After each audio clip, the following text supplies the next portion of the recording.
Chapter 97. Urim and Thummim. Exodus chapter 28, verses 22 to 30. And thou shalt make upon the breastplates change at the ends of wreathen work of pure gold, and thou shalt make upon the breastplates 2 rings of gold, and shalt put the 2 wreathen chains of gold in the 2 rings which are on the ends of the breastplates. And thou shalt put the 2 wreathen chains of gold in the 2 rings which are on the ends of the breastplate.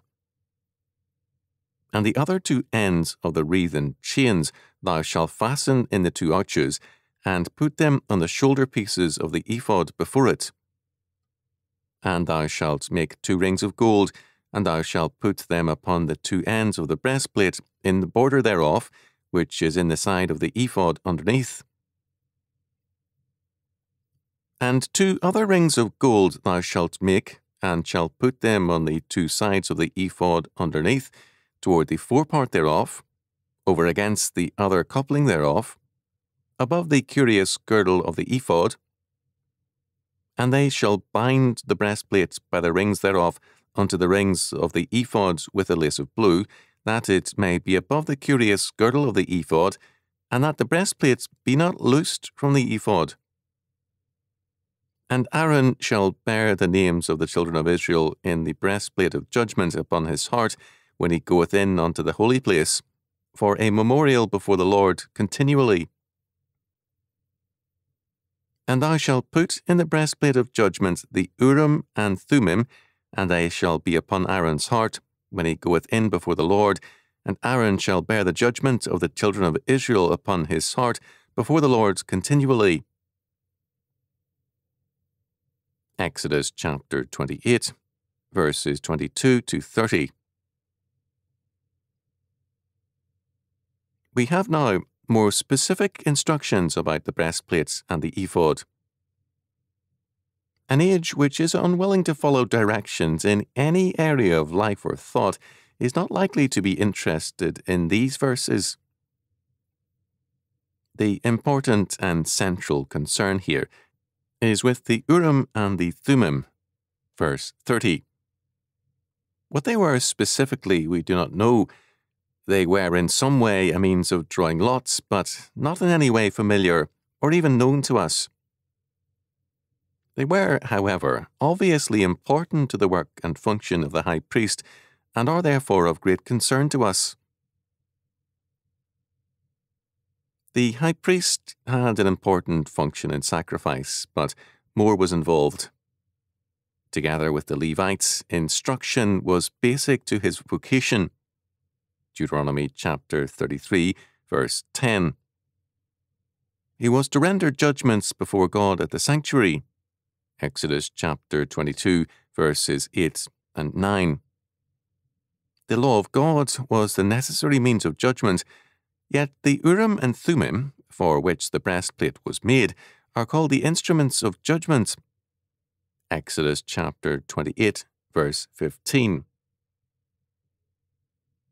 There are references to both the Urim and Thummim in Exodus chapter 28, verse 30, Leviticus chapter 8, verse 8, Deuteronomy chapter 33, verse 8, Ezra chapter 2, verse 63, and Nehemiah chapter 7, verse 65. In 1 Samuel chapter 28, verse 6, and Ezra chapter 2, verse 63, we have references to only the Urim. In Ezra chapter 2, verse 63, and Nehemiah chapter 7, verse 65, we see the importance of the Urim and Thummim to the priesthood. Many have seen the Urim and Thummim as related to the casting of lots. There is some analogy, but we have the fact of 1 Samuel chapter 28, verse 6, which tells us that at times God refused to allow any verdict or word to come by way of the Urim and Thummim.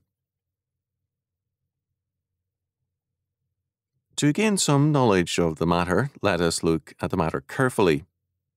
We know first that the Urim and Thummim were connected with judgment.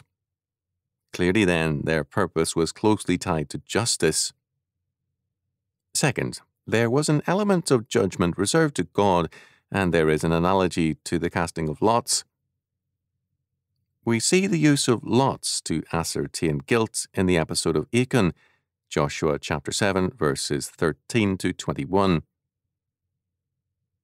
The last biblical use of lots is in Acts chapter 1, verse 26, when Matthias was chosen by Lot to replace Judas as one of the 12 disciples. There is a difference in these two episodes. In the one, a guilty man is located. In the other, a new leader is chosen. The biblical use of lots ended with Matthias's choice. There was clearly a supernatural government over such usage. Third, we definitely cannot say that the Urim and Thummim governed the administration of justice. Judgment and justice were and are the prerogatives of God, and totally so. Towards that end, God gave his law, which, in virtually all cases, governed the administration of justice. In addition to the law and the courts and judges thereof, there were elders and fathers. The major administration of justice is in the hands of parents, the father in particular. The particular father has great power over his children's generation, as Genesis indicates. Thus, in the overwhelming number of cases, the normal channels of justice prevailed throughout Old Testament history. Kings, priests, judges, elders, prophets, fathers, and all God-ordained authorities, each and all in their sphere, have the duty to administer justice in terms of God's law. What then was the meaning of the Urim and Thummim? Why were they so necessary to the office of high priest when apparently they were so rarely used? The meaning of the words can perhaps be of some help. Urim means lights and Thummim, perfections. Perhaps this pointed to the fact that true and full justice rests with God. These meanings, lights and perfection, are common knowledge to Christian scholars. However, the Greek text of 1 Samuel chapter 14 verse 41 seems to indicate that Urim might derive from a word meaning curse and Thummim from a word meaning be whole. This, however, is more a conjecture than an accepted reading.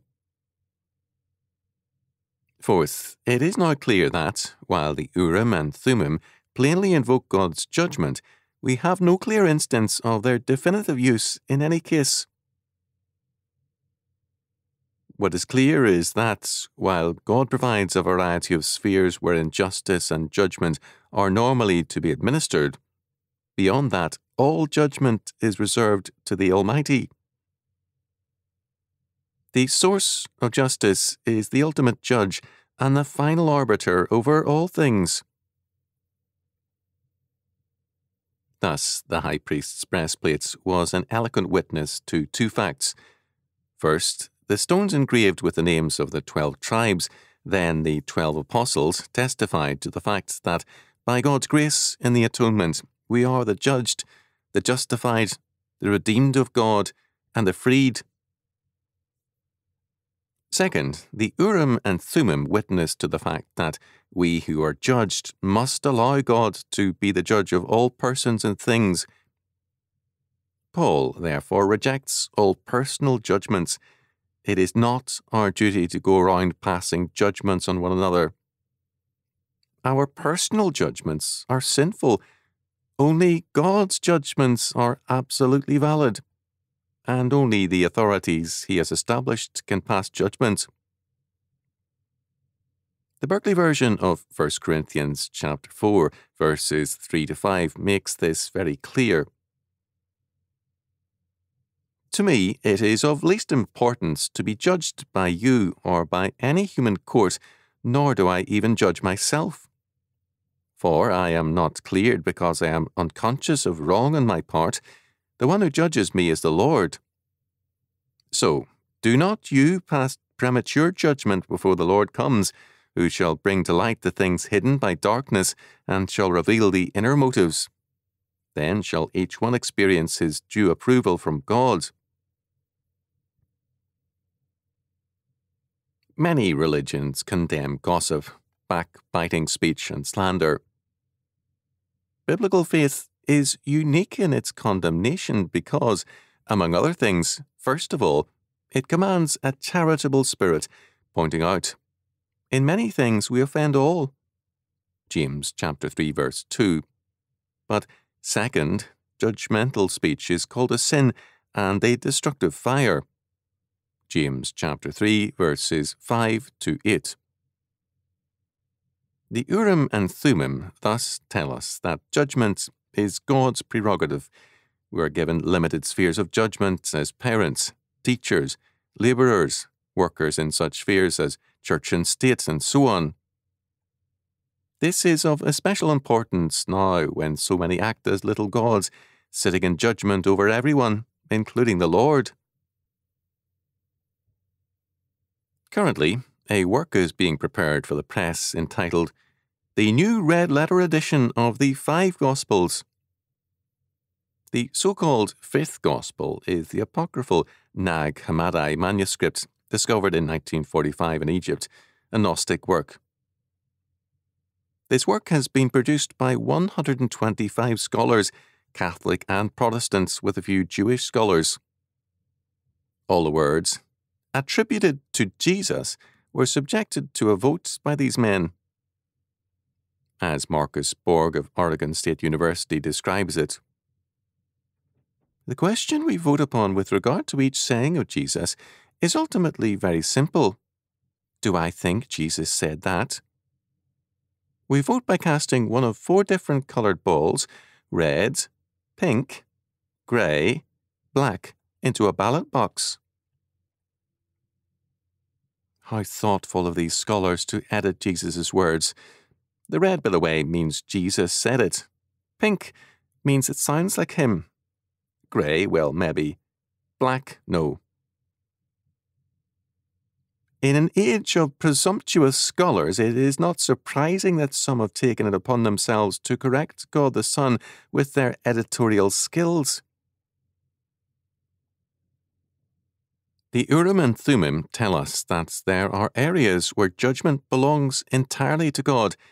He has, by his law word, given us the means of judging, where he has required us to exercise godly rule. But beyond our legitimate spheres of dominion, work, and rightful authority, God reserves to himself the power and the right to judge. Moses tells us plainly that certain spheres are reserved by God to himself, but those given to us require our obedience to all the words of his law. The secret things belong unto the Lord our God, but those things which are revealed belong unto us and to our children forever, that we may do all the words of this law. Deuteronomy chapter 29, verse 29. Finally, 1 Samuel chapter 28, verse 6 makes it clear that there were at times no answers available from any source, the Urim, dreams, or prophets. Neither the fullness of knowledge nor of justice is obtainable in this world. The Urim and Thummim witness to this fact of transcendence. Perfect justice comes from God, and only at the end of time.